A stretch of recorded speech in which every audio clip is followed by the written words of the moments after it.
Esta es Nueva Zelanda, y aquí es donde la gente realmente vive en Nueva Zelanda. Como pueden ver, casi el 80% de la superficie terrestre del país está completamente deshabitada por humanos, lo cual es algo extraño si lo piensan al principio, porque Nueva Zelanda es probablemente más grande de lo que imaginan y tiene un clima muy favorable para la vida humana. Las islas del sur y del norte son, respectivamente, la 12ª y 14ª islas más grandes del mundo, y si se colocaran sobre Estados Unidos, se extenderían por la costa este desde Florida hasta Pensilvania. Juntas, las dos islas principales de Nueva Zelanda son incluso más grandes que el Reino Unido, y al igual que este, comparten un clima casi idéntico con temperaturas y niveles de lluvia similares durante todo el año. El tipo de clima Köppen, designado para el Reino Unido, Irlanda y la gran mayoría de Nueva Zelanda, es oceánico y templado, típicamente sin estación seca, con veranos cálidos e inviernos suaves. Si observamos un mapa mundial de donde se encuentra este tipo de clima y otros similares, incluyen algunos de los lugares más densamente poblados del mundo, como la mayor parte de Europa Occidental, Vancouver, Ciudad de México, Lima y Cusco, Johannesburgo y las partes realmente pobladas del sureste de Australia. Una de las mayores anomalías aquí es, por supuesto, Nueva Zelanda, que a pesar de tener un clima general casi idéntico al del Reino Unido y ser incluso más grande en tamaño, está también mucho menos poblada. El Reino Unido tiene hoy una población que se acerca a los 69 millones de personas, mientras que Nueva Zelanda apenas supera los 5 millones, es decir, casi 14 veces menos personas. De hecho, la masa terrestre combinada de Nueva Zelanda tiene una población menor que la de muchas otras islas más pequeñas alrededor del mundo, a pesar de su mayor tamaño y clima más ideal.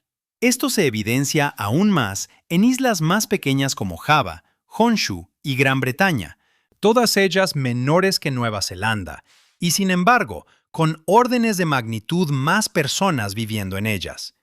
Para enfatizar este punto, la densidad de población en el Reino Unido es, en promedio, de 281 personas por kilómetro cuadrado, mientras que en Nueva Zelanda es de solo 18 personas por kilómetro cuadrado. El Reino Unido está, por lo tanto, 15 veces más densamente poblado que Nueva Zelanda. Bienvenido a Miradas al Mundo, donde exploramos las complejidades geográficas y demográficas de nuestro planeta. Entonces, ¿por qué Nueva Zelanda está comparativamente tan vacía, a pesar de su tamaño y clima similares? Las respuestas son complejas y fascinantes, pero lo más sorprendente es que el patrón de población de Nueva Zelanda se vuelve aún más enigmático cuanto más lo analizamos. Recuerden que algo así como el 80% del país está simplemente deshabitado, pero noten la diferencia en la cantidad de tierra deshabitada entre las dos islas principales. La gran mayoría de la población de Nueva Zelanda, más de 3/4 partes, vive más agrupada en la isla del norte, mientras que menos de 1/4 parte vive mucho más dispersa por la geográficamente más grande isla del sur. Así, la isla del norte, más pequeña, tiene mucha más gente que la isla del sur, pero incluso entonces, casi la mitad de todos los habitantes de la isla del norte viven solo alrededor de la ciudad principal de Nueva Zelanda, Auckland. Esta es, con mucho, la ciudad más grande que tiene Nueva Zelanda, estratégicamente ubicada a lo largo de un istmo con buenos puertos naturales al norte y al sur, y asentada sobre un campo volcánico inactivo con suelos bastante fértiles. La región de Auckland por sí sola alberga aproximadamente el 37% de todos los neozelandeses modernos, y se acerca rápidamente a una población de 2 millones de personas. Esta alta concentración de personas alrededor de una sola ciudad convierte a Nueva Zelanda en uno de los países más altamente centralizados del mundo desarrollado. A modo de comparación, estos son los porcentajes de las poblaciones de algunos otros países en sus ciudades más grandes de todo el mundo. Incluyendo Auckland, la isla del norte alberga a 4 de las 5 ciudades más grandes de Nueva Zelanda, siendo la más grande de la isla del sur, Christchurch, ubicada en las llanuras de Canterbury. Pero si se excluye el área urbana alrededor de Christchurch, la densidad de población en el resto de la isla del sur, una isla que tiene aproximadamente el mismo tamaño que los Países Bajos, más la mitad de Bélgica, es básicamente casi estéril, con solo unas 5,4 personas por kilómetro cuadrado en promedio, tan vacía como los estados de Dakota del Norte y Dakota del Sur en Estados Unidos.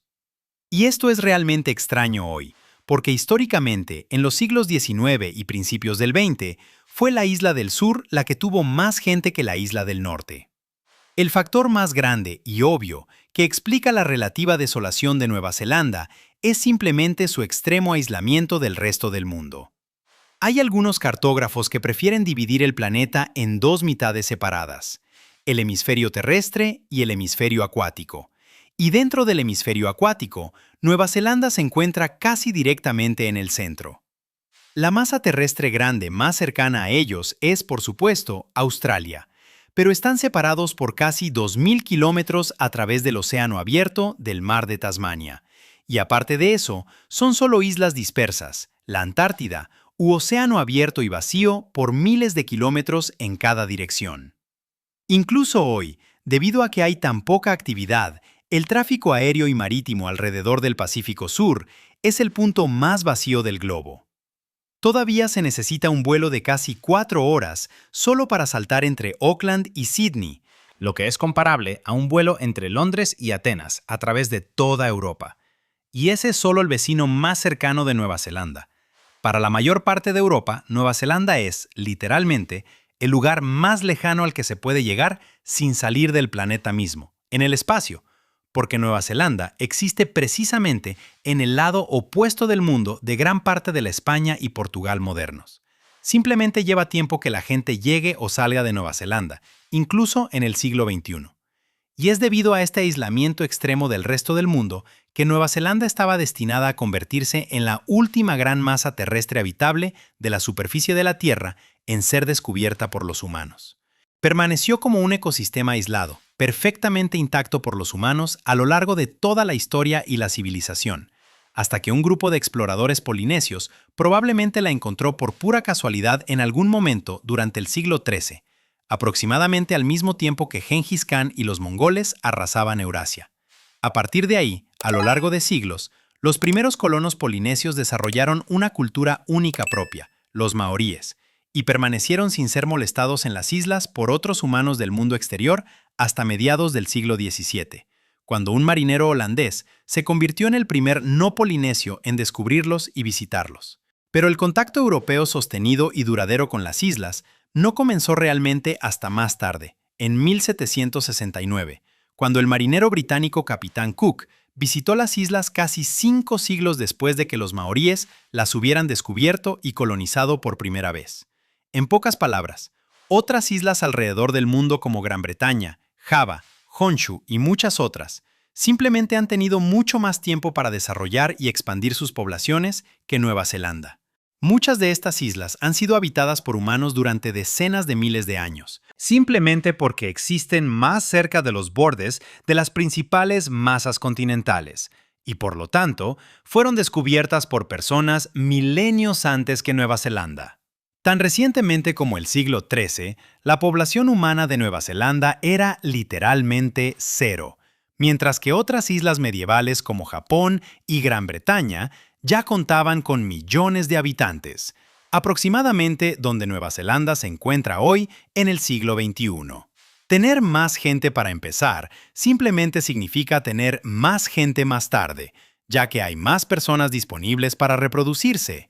Y los maoríes de Nueva Zelanda estaban empezando completamente de cero hace solo 800 años, lo cual no es mucho tiempo históricamente. Basándose en varias suposiciones y sin estar realmente arraigados en nada más que conjeturas, los demógrafos modernos generalmente estiman que la población maorí en Nueva Zelanda probablemente rondaba los 200.000 individuos después de 5 siglos de vivir allí para cuando llegaron los británicos. Posteriormente, su población comenzó a caer significativamente. En 1840, el Imperio Británico incorporó formalmente a Nueva Zelanda como posesión colonial, y una avalancha de inmigrantes de Gran Bretaña e Irlanda comenzó a llegar a las islas. A través de una combinación de varios factores, como enfermedades introducidas por los europeos para las que los maoríes carecían de inmunidad, guerras y violencia entre colonizadores y maoríes indígenas, y la introducción forzada de un nuevo sistema legal y judicial que les resultaba desconocido. La población maorí de Nueva Zelanda se desplomó de alrededor de 200.000 en el momento del contacto en 1769 a solo unos 40.000 más de un siglo después, en 1890. Pero para ese momento, alrededor de 500.000 colonos europeos blancos, en su mayoría procedentes de Gran Bretaña e Irlanda, habían llegado a las islas y en gran parte los habían reemplazado. Inicialmente, durante el proceso de colonización, la mayoría de los nuevos colonos europeos que llegaron decidieron establecerse en la Isla del Sur, porque la Isla del Norte estaba mucho más habitada por los maoríes indígenas, y por lo tanto, allí se libraban más guerras y violencia coloniales. Además, se descubrió oro en la Isla del Sur. No sería hasta el siglo XX cuando la Isla del Norte recuperaría su mayor proporción de población. Pero básicamente, siempre estuvo destinado a suceder y llegar al punto en el que estamos hoy, donde más de 3/4 partes de todos viven en la Isla del Norte. Porque como resulta, la Isla del Sur es en realidad bastante difícil para construir cualquier civilización. Para empezar, la Isla del Sur es significativamente más montañosa que la Isla del Norte. Esto se debe a que bajo la superficie, Nueva Zelanda existe precisamente en la intersección de las placas tectónicas del Pacífico y de Australia. Pero debajo de la Isla del Sur, la placa del Pacífico, que se mueve hacia el oeste, está chocando y subduciéndose debajo de la placa australiana, que se mueve hacia el noroeste. Durante los últimos 45 millones de años, la colisión de estas dos placas aquí ha elevado 20 kilómetros de rocas para formar los Alpes del Sur, que se extienden a lo largo de casi toda la longitud de la Isla del Sur. Y su nombre es apropiado, porque esta cordillera está realmente a la par con la escala de los Alpes originales en Europa. Hay 18 picos en esta cordillera que superan los 3.000 metros de altitud, mientras que el más alto de ellos se eleva a más de 3.700 metros, y es casi tan alto como el icónico Monte Fuji en Japón. Para comparar, estas montañas se elevan sobre cualquier cosa que se pueda encontrar en Australia. La montaña más alta que Australia tiene para ofrecer es el Monte Kosciuszko, y es aproximadamente 1.500 metros más bajo que esta montaña más alta de la Isla del Sur de Nueva Zelanda. Desarrollar económicamente montañas gigantes es una tarea desafiante, porque construir cualquier cosa alrededor o a través de ellas es simplemente más caro y requiere más mano de obra que en tierras más ideales y planas. Pero ocupar mucho espacio disponible en la Isla del Sur no es el único problema para el desarrollo que plantean las montañas aquí. Se extienden por unos 500 kilómetros a lo largo de toda la isla, y forman una estrecha franja de tierra al oeste que está expuesta a los vientos del oeste predominantes que soplan a través del mar de Tasmania. Como consecuencia, el aire húmedo que sopla con los vientos predominantes golpeará casi inmediatamente los Alpes del Sur, lo que formará nubes que descargarán una cantidad torrencial de lluvia en toda la estrecha franja costera occidental. Pero a medida que los vientos viajan más allá de las montañas, pierden su humedad y se calientan al cruzar y luego descender hacia el lado oriental de la montaña, donde se convierten en vientos cálidos y secos que soplan a través del lado oriental de la isla. Como resultado, las montañas de la Isla del Sur no solo ocupan gran parte del espacio disponible para el desarrollo, sino que también proyectan una profunda sombra orográfica sobre las llanuras del este de la isla, convirtiéndolas generalmente en llanuras áridas y a menudo sometiéndolas a condiciones de sequía. Así, en esencia, la tierra en el lado este de la isla es generalmente más plana y fácil de desarrollar, pero también recibe muy poca lluvia para que el cultivo sea una empresa sostenible. Mientras que el lado oeste de la isla es extremadamente accidentado, con mucho menos espacio plano disponible y probablemente demasiada lluvia. Por el contrario, aunque todavía bastante montañosa por derecho propio, la Isla del Norte es mucho menos montañosa que la Isla del Sur. Hay más tierra plana disponible allí que es más fácil de desarrollar. La lluvia en la isla del norte está más distribuida y es más predecible que en la isla del sur, ya que no hay tantas montañas grandes que interrumpan los patrones climáticos. Y dado que Nueva Zelanda está en el hemisferio sur y la isla del norte está más al norte, más cerca del Ecuador, especialmente extendiéndose hacia el istmo donde se encuentra Auckland, las temperaturas en la isla del norte son más cálidas en promedio que más al sur, más cerca del polo. Y aunque hay muchos volcanes en ambas islas, todos los volcanes en la isla del sur están actualmente inactivos y ninguno ha entrado en erupción en siglos. Por el contrario, los volcanes en la isla del norte todavía están activos y ha habido algunas pequeñas erupciones de ellos de vez en cuando en las últimas décadas, que han producido una cantidad limitada de suelos volcánicos fértiles en la isla que están completamente ausentes en la isla del sur. Así, tierra más plana, lluvia más confiable y uniformemente distribuida, temperaturas más cálidas y suelos marginalmente mejores.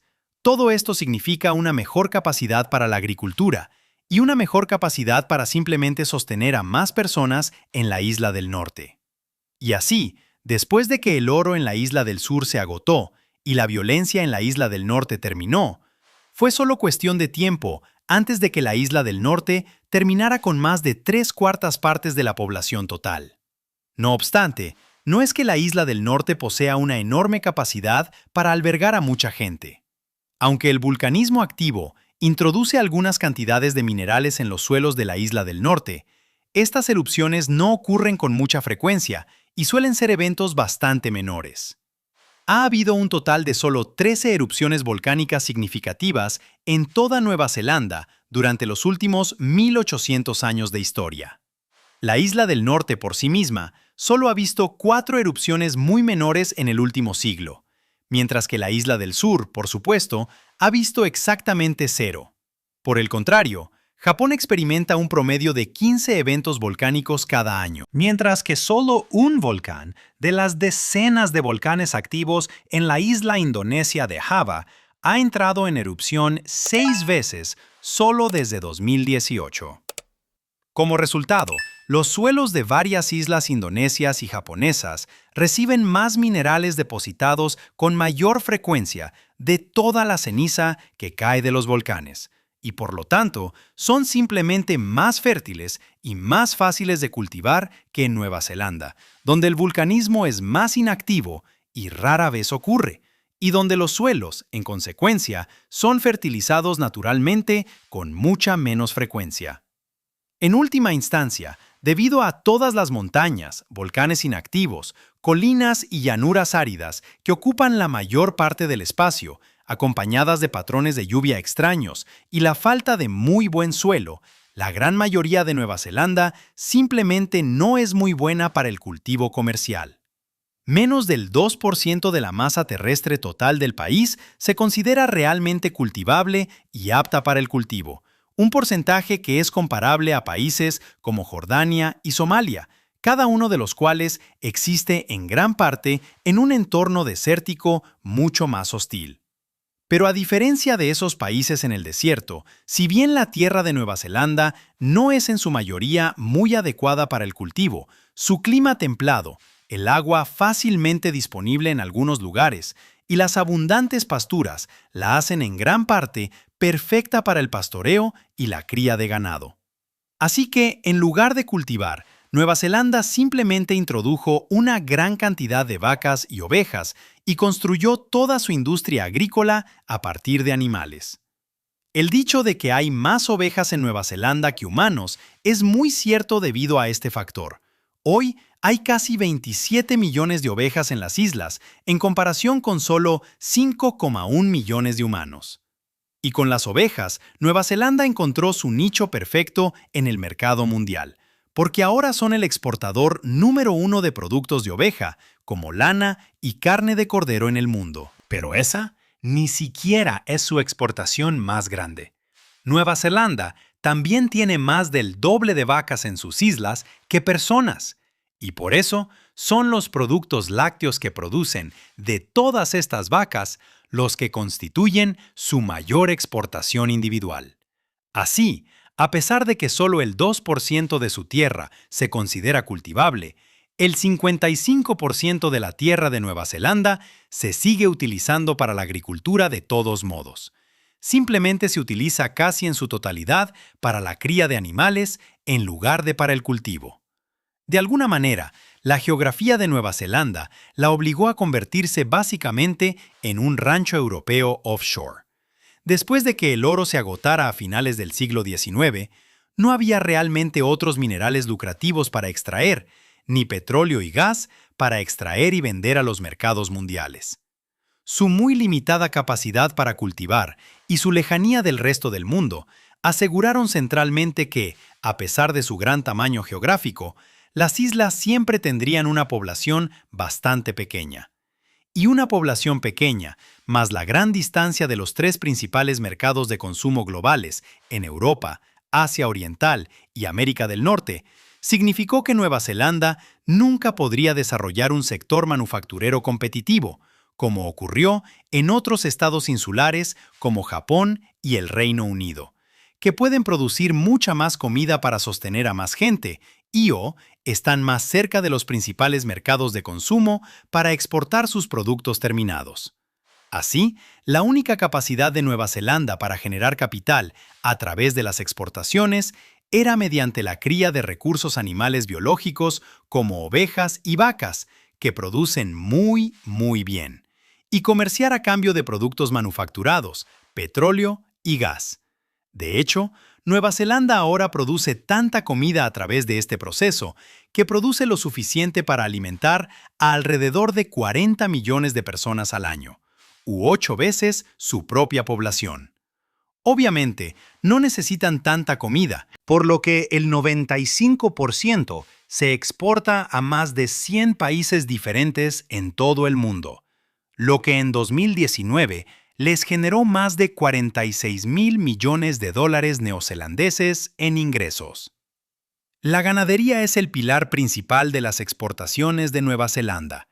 Lo ha sido durante casi 200 años y probablemente seguirá siéndolo en el futuro, porque es realmente la única exportación competitiva que la geografía realmente le otorga a Nueva Zelanda.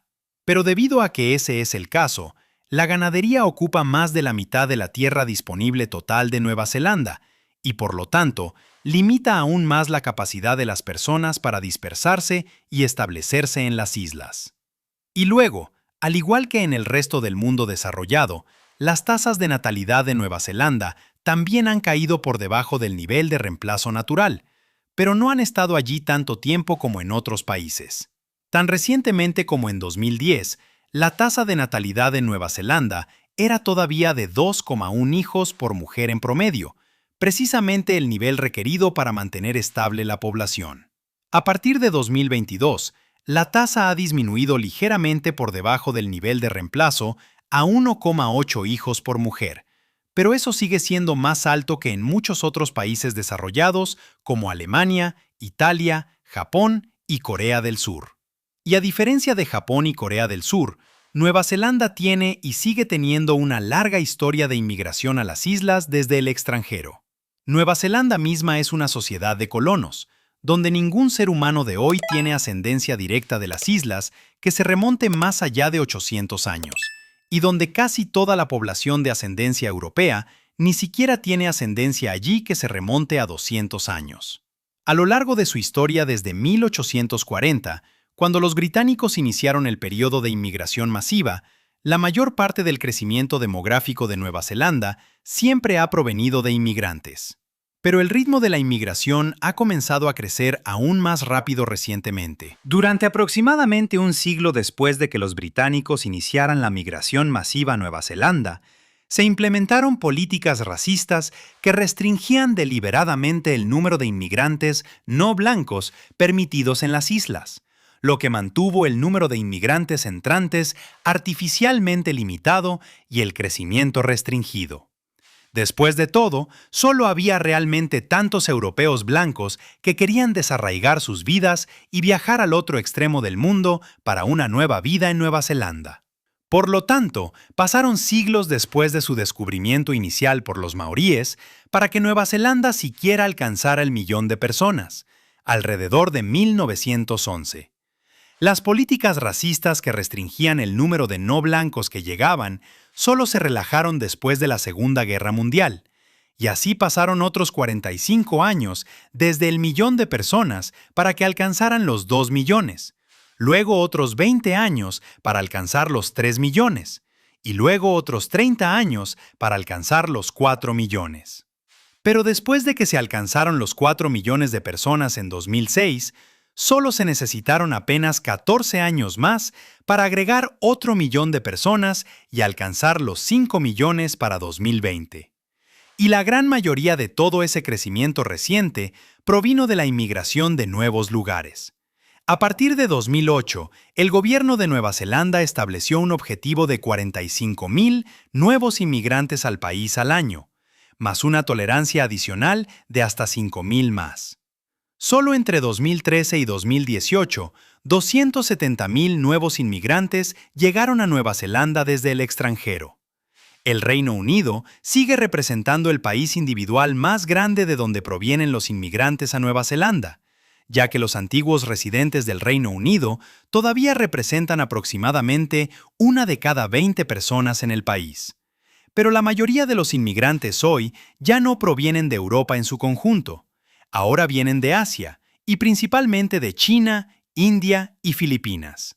Hoy, más del 27% de toda la población de Nueva Zelanda nació en algún otro lugar fuera del país, una tasa que se encuentra entre las más altas observadas en cualquier parte del mundo, y una tasa que probablemente seguirá aumentando aún más en el futuro. Pero los nuevos inmigrantes que llegan al país no se asientan en todas partes a la vez. En su mayor parte, básicamente se asientan alrededor de la ciudad más grande con las mejores conexiones de vuelo con el mundo exterior de donde vinieron originalmente, Auckland. Entre los 20 años entre 1996 y 2016, más de la mitad de todo el crecimiento demográfico total de Nueva Zelanda tuvo lugar exclusivamente alrededor de la región de Auckland, una tasa de crecimiento que a muchos en la ciudad les preocupa que no sea muy sostenible. Para 2022, el precio promedio de una vivienda en Auckland se había disparado a más de 1,1 millones de dólares estadounidenses, todo en una ciudad donde el salario anual promedio sigue siendo de solo $44,000 estadounidenses.